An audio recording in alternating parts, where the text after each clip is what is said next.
Hey guys, this is Tom from UpsideDownShark.com and welcome to this week's Shark Bite.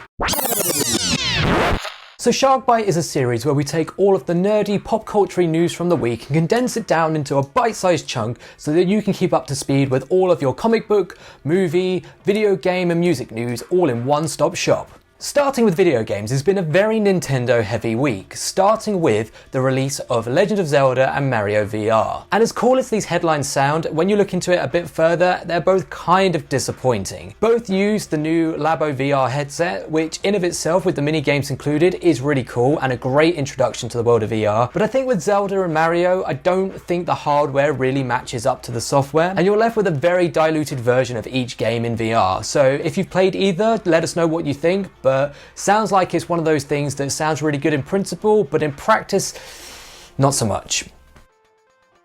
But in better news for your favourite console and mine, the Switch has finally outsold the N64, clocking in, and let me check my notes, a very impressive 35 million copies sold today. To put that in context, that's still some way behind the original NES, which sold 61 million, and a whole league away from the PS2, which sold a whopping 155 million copies. But where there are winners, there are also losers. And looking at my research, the lowest selling console of all time is the Pioneer Laser Active, which sold less than 10,000 copies during its 1993 lifespan. Costing nearly $1,000 on launch, I can see why.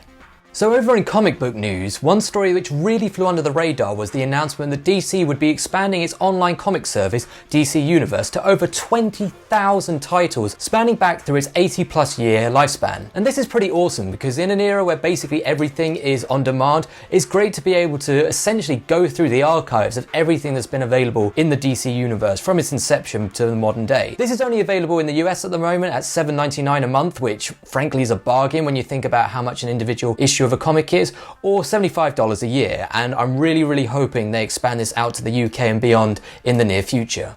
And sticking with literature briefly, another story which really didn't get the coverage it deserves was the announcement that they've uncovered an unpublished sequel to A Clockwork Orange in the original author Anthony Burgess's house in Italy. Titled The Clockwork Condition, this wasn't necessarily a fictional sequel as opposed to a non-fictional musings building on the themes of the original book, about society and culture and Burgess's themes around the state of the world as he saw it. I highly recommend seeking out the original 200-page manuscript online, but one little tidbit of news that I found really interesting was the origin of the title A Clockwork Orange. And I quote, "In 1945, back from the army, I heard an 80-year-old cockney in a London pub say that somebody was as queer as a clockwork orange. The queer did not mean homosexual, it meant mad. For nearly 20 years I wanted to use it as the title of something. It was a traditional trope, and it asked to entitle a work which combined a concern with tradition and a bizarre technique."